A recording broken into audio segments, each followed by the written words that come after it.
Dr. Marcus Thorne had always believed that history was a matter of facts, not faith. Standing in the suffocating heat of the Iraqi desert, surrounded by the crumbling remnants of ancient Babylon, he felt vindicated in his scholarly skepticism. The ruins stretched before him like broken teeth against the amber sky, all that remained of Nebuchadnezzar's mighty empire.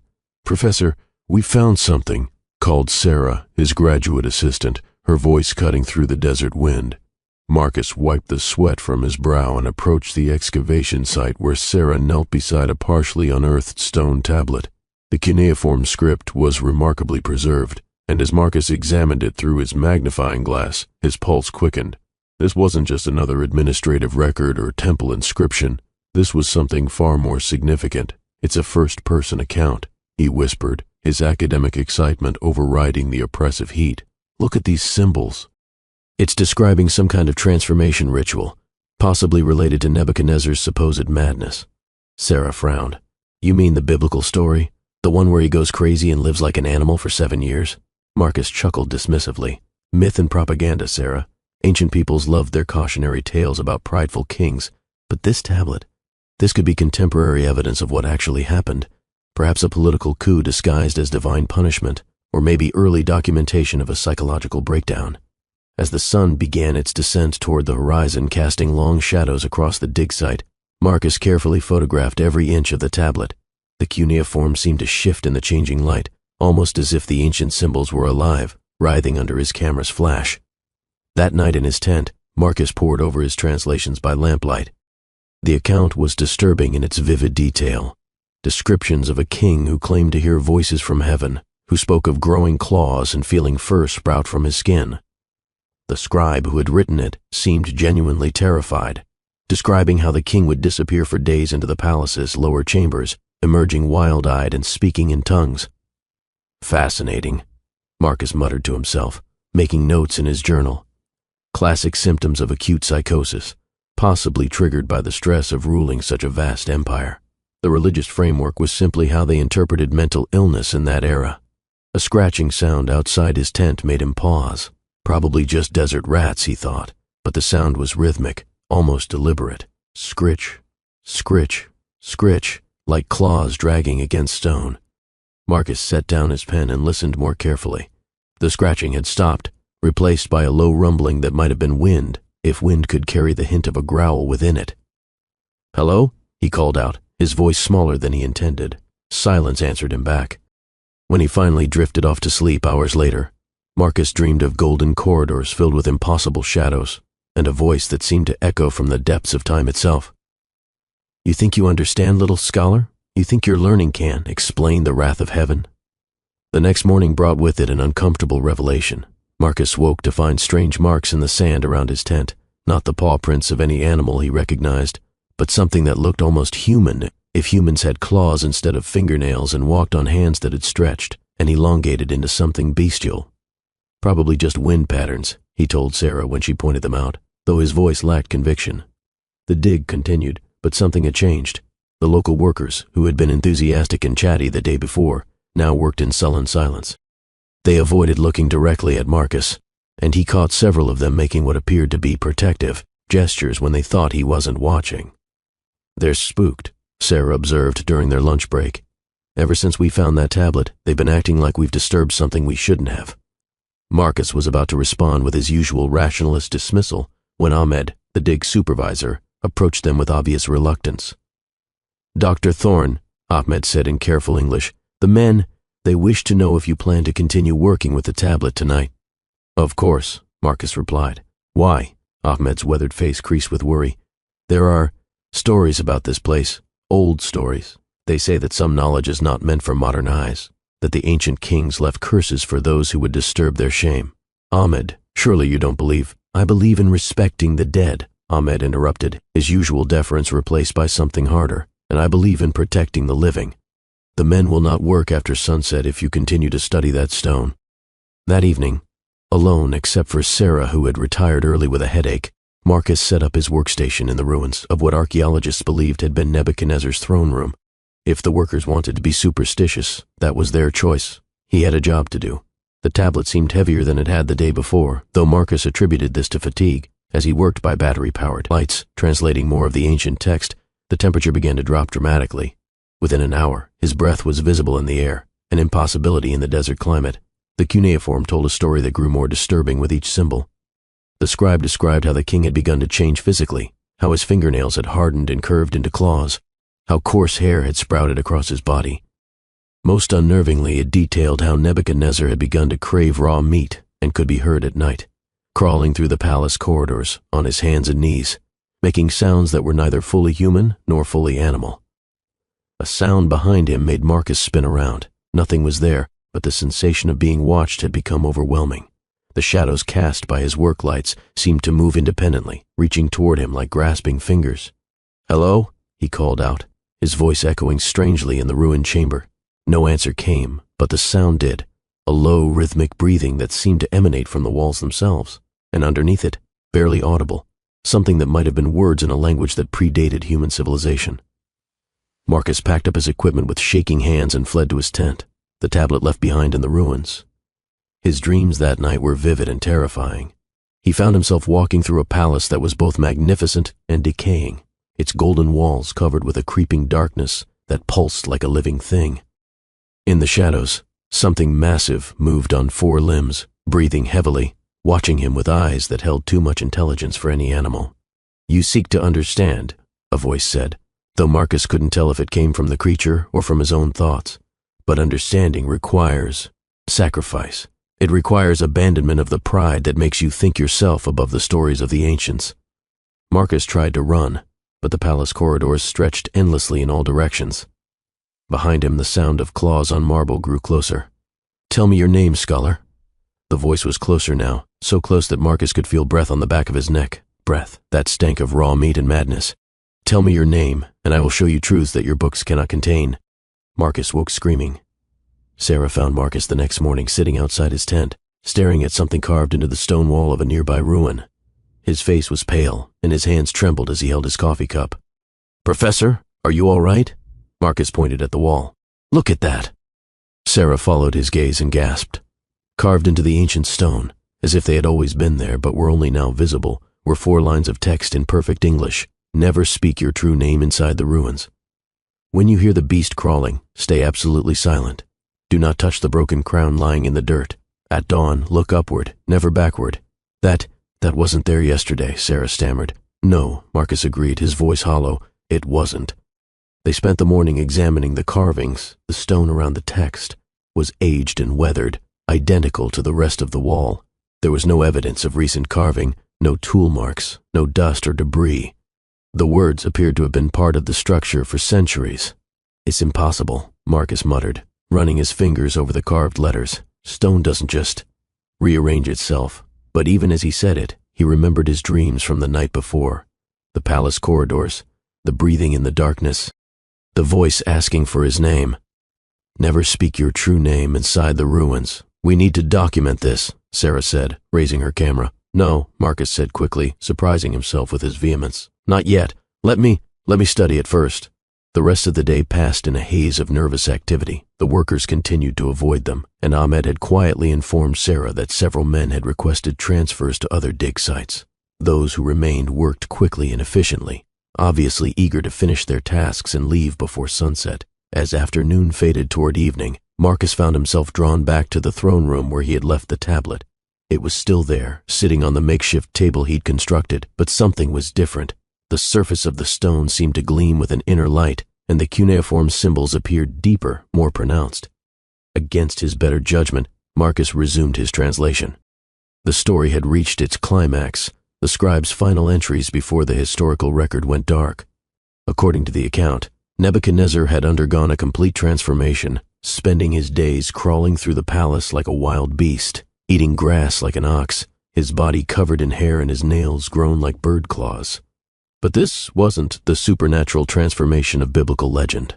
The scribe described something worse, a king who was aware of what he had become but powerless to stop it, a man trapped in the body and mind of a beast, able to remember his former glory but unable to return to it. "The king speaks still," read one passage, "but his words are the words of wind through dead leaves. He knows us, but he cannot say our names. He remembers his throne, but he crawls in the dirt." The gods have made him a warning. Pride goeth before the fall, and the greater the pride, the further and more terrible the fall. A sound made Marcus look up from his work. It was faint at first, almost like wind whistling through the ruins, but as he listened more carefully, it resolved into something else entirely. Scratching. The rhythmic sound of claws against stone, moving slowly but deliberately through the darkness beyond his circle of light. When you hear the beast crawling, stay absolutely silent. Marcus held his breath, his heart hammering so loud he was sure it could be heard throughout the ruins. The scratching grew closer, accompanied now by a heavy, labored breathing that sounded almost human but not quite. The sounds stopped just outside the reach of his work lights. Marcus could see nothing in the darkness, but he could feel presence there, something massive and patient, watching him with an intelligence that was far too ancient and knowing for comfort. Minutes passed in absolute silence. Marcus didn't dare move, didn't dare breathe more than absolutely necessary. Sweat ran down his face despite the unnatural cold that had settled over the ruins. Finally, after what felt like hours, the scratching resumed, but moving away this time, fading gradually into the distance until only the desert wind remained. Marcus packed up his equipment and fled to his tent, but sleep would not come. Every time he closed his eyes, he saw golden corridors and heard the sound of something massive breathing in the darkness. The fourth day brought a discovery that changed everything. One of the workers, despite the obvious reluctance of his colleagues, had continued excavating in a section of the throne room that had previously been buried under centuries of debris. What he found made him drop his tools and back away from the dig site, crossing himself repeatedly. It was a crown, or rather, the remains of one, made of gold that had somehow retained its luster despite millennia underground. It was broken into several pieces that lay scattered in a rough circle in the dirt. Even damaged, its craftsmanship was extraordinary, covered with intricate engravings and inlaid with precious stones that caught the light like trapped fire. Marcus approached the discovery with his usual scholarly enthusiasm, but something made him stop short of actually touching the artifact. The crown pieces seemed to pulse with their own inner light, and looking at them too long made his eyes water and his head ache. Professor Sarah called from across the excavation site, "You should see this." She was standing next to the wall where the rules had appeared, and Marcus could see immediately that something had changed. Below the 4 original lines, new text had emerged. "He who touches the crown will know his rule. He who wears the crown will know his fall. Pride cometh before destruction, and the humble shall be exalted." "This is impossible," Marcus whispered, but the words lacked conviction. After 3 days of impossible events, his rational worldview was beginning to crumble. He spent the afternoon photographing and documenting the crown pieces, careful never to make physical contact with the gold. Through his camera lens, he could see details that were invisible to the naked eye. Faces carved into the metal that seemed to shift and change when he wasn't looking directly at them, and inscriptions in a script he didn't recognize but somehow understood. The inscriptions told the story of a king who had declared himself equal to the gods, who had built a tower to heaven and demanded worship from all nations. They spoke of judgment and transformation, of pride punished and power stripped away, and at the center of it all was the crown, not just a symbol of authority, but somehow the source of both power and curse. As the sun began to set, casting long shadows across the ruins, Marcus found himself alone with the crown. The workers had departed early, and Sarah had retreated to her tent with another headache. The broken pieces of gold lay in the dirt before him, beautiful and terrible, calling to him with a voice he could feel in his bones. "Touch me," the crown seemed to whisper. "Wear me. Know what it is to rule over all you see." Marcus knelt beside the scattered pieces, his hands trembling with desire he didn't fully understand. The largest fragment was the crown's frontal piece, still bearing the image of a great tree reaching toward heaven. It would be so easy to reach out, to feel the weight of ancient gold in his palm, to understand through touch what centuries of scholarship had failed to teach him. His fingers stretched toward the metal, closer, closer. A sound in the darkness beyond made him freeze. The scratching had returned, but this time it was accompanied by something else, a voice, low and rumbling, speaking words in ancient Akkadian that Marcus somehow understood perfectly. "Do not touch what was mine, little scholar. Do not make my mistake." Marcus spun around but saw nothing in the shadows beyond his work lights. The voice continued, seeming to come from everywhere and nowhere at once. "I was a king. I ruled from India to Ethiopia. I built hanging gardens that reached toward heaven and armies that shook the earth. I thought myself equal to the gods." The scratching grew closer, and Marcus could see shapes moving in the darkness, not quite human, not quite animal. "And for my pride, I was cast down. made to crawl like a beast, to eat grass like cattle, to live as the lowest of creatures, until I learned that there is only one who is truly sovereign over all. A figure emerged from the shadows at the edge of the light, or rather, a shape that had once been a figure. It moved on hands and feet, but its limbs were elongated and wrong, covered in coarse hair. Its face, when Marcus caught glimpses of it in the flickering light, was a nightmarish fusion of human intelligence and animal features. Claws extended from fingers that were too long, and eyes that held the weight of centuries of madness stared at him with terrifying understanding. You seek knowledge, but knowledge without wisdom is the path to destruction. You study my fall, but you do not learn from it. Even now, you hunger for what destroyed me. The thing that had once been Nebuchadnezzar circled Marcus's position, staying just at the edge of the light. With each circuit it seemed to grow larger, more substantial, more real. "Tell me your name, scholar." Marcus remembered the first rule carved in the stone: never speak your true name inside the ruins. His mouth opened to refuse, but the creature's eyes held a hypnotic power that made resistance nearly impossible. "Your name," it demanded again. "Tell me who you are, and I will show you wonders beyond imagining. Tell me your name, and you can wear my crown without consequence." Marcus's hand crept toward the broken crown pieces as his mouth began to form the syllables of his name. The gold seemed to pulse with anticipation, and he could almost feel its weight on his brow. Could imagine the power that would flow through him, the knowledge that would be his, the authority that would... A distant sound broke the spell. It was Sarah's voice calling his name from across the camp. "Marcus, Marcus, where are you?" The use of his name, his true name, spoken by another inside the ruins, shattered whatever power had been building in the ancient throne room. The creature in the shadows let out a sound that was part roar, part lament, and faded back into the darkness. The crown pieces lost their supernatural gleam and became merely ancient gold lying in the dirt. Marcus stumbled away from the excavation site, his heart pounding, his hands shaking. Behind him he could hear the sound of claws on stone, but it was retreating, growing distant. He had almost touched the crown. He had almost spoken his name. He had almost... The thought of what might have happened made him physically ill. That night Marcus couldn't bring himself to sleep. Every time he closed his eyes, he saw the creature's face. That terrible fusion of human intelligence and animal features, those eyes that held the memory of glory and the reality of judgment.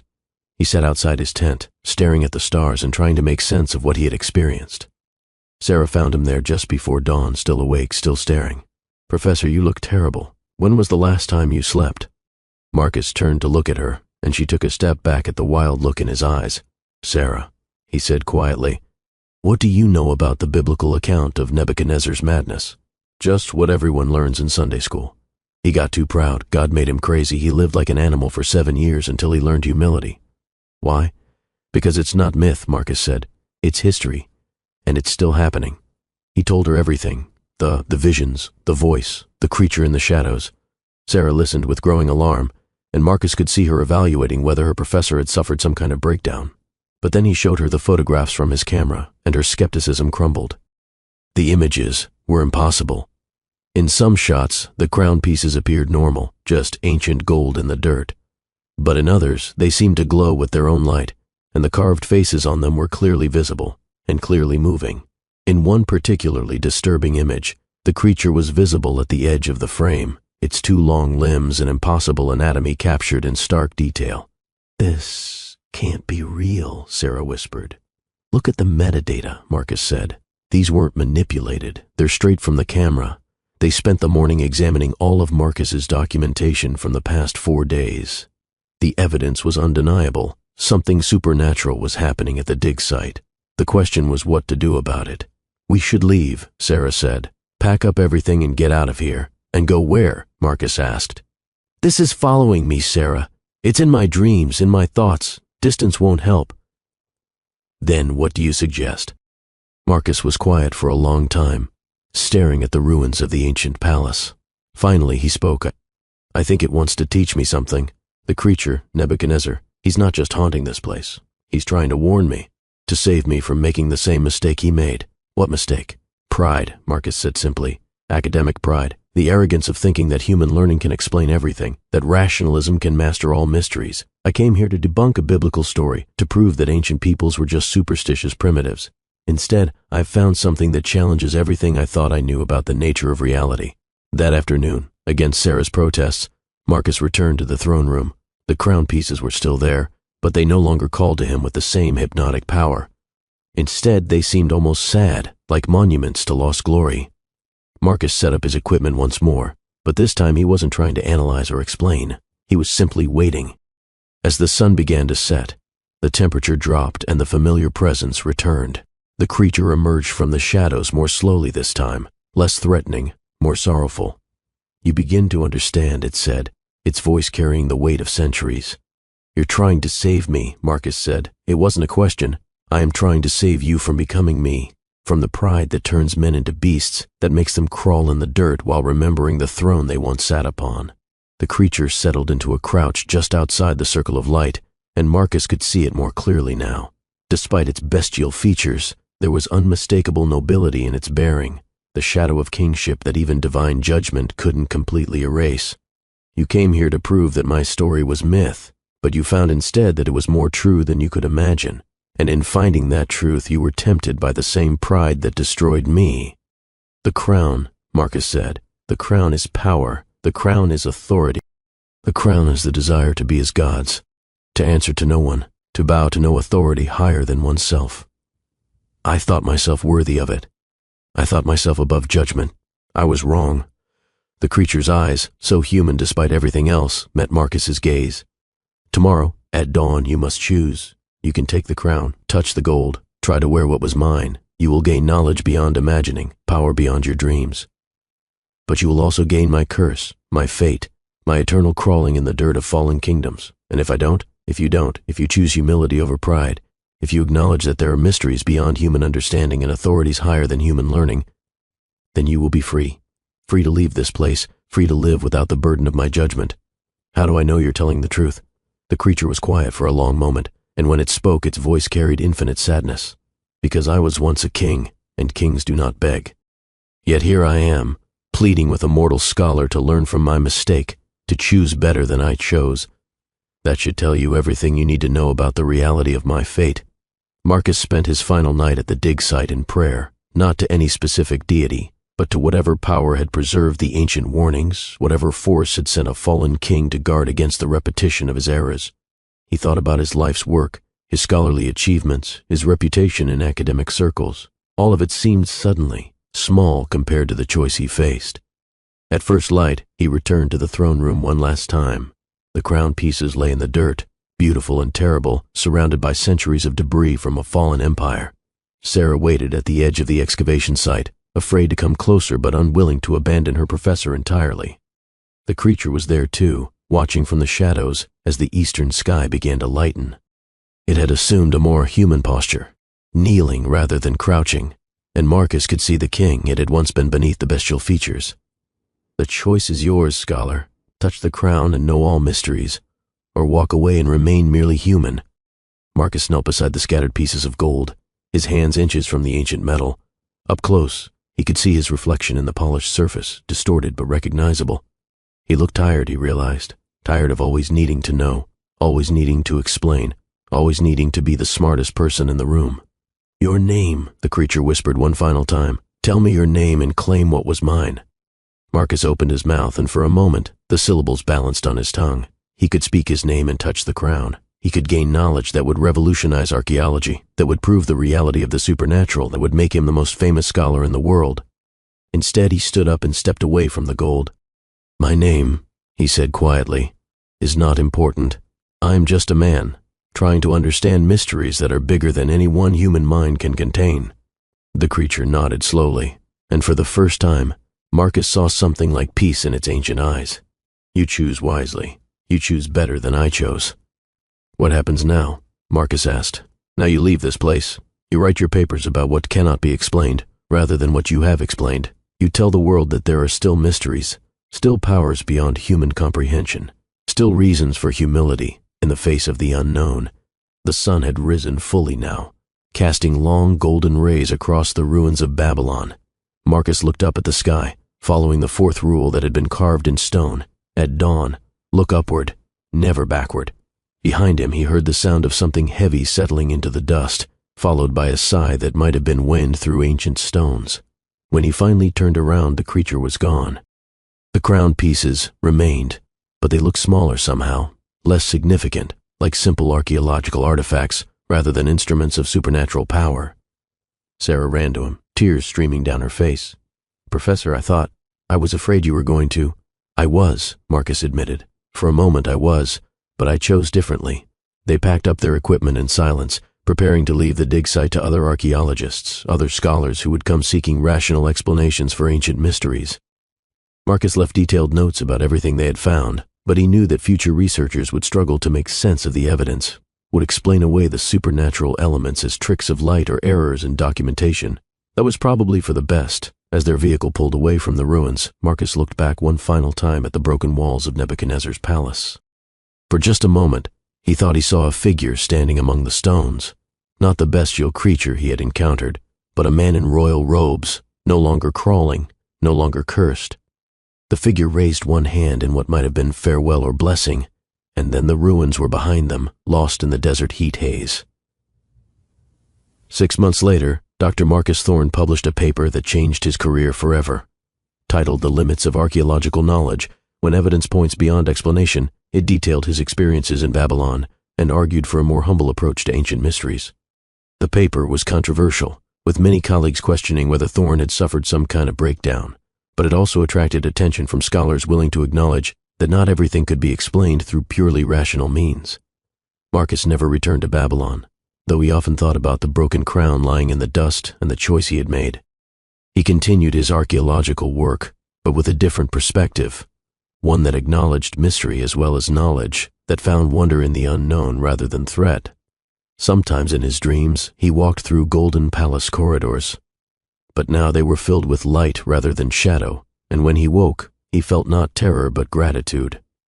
He had been offered the crown of ultimate knowledge, and had chosen instead the more difficult path of wisdom, the path that acknowledged there were some things human minds were not meant to fully comprehend. In his office at the university, he kept a small stone tablet with 4 simple rules carved into its surface. Students sometimes asked about it, and he would tell them it was a reminder that humility was often more valuable than knowledge, that sometimes the most important thing a scholar could learn was when to stop seeking answers. The tablet had appeared on his desk one morning with no explanation, but Marcus knew where it had come from. It was a gift from a fallen king who had learned, too late, that true power came not from claiming divine authority, but from acknowledging divine mystery.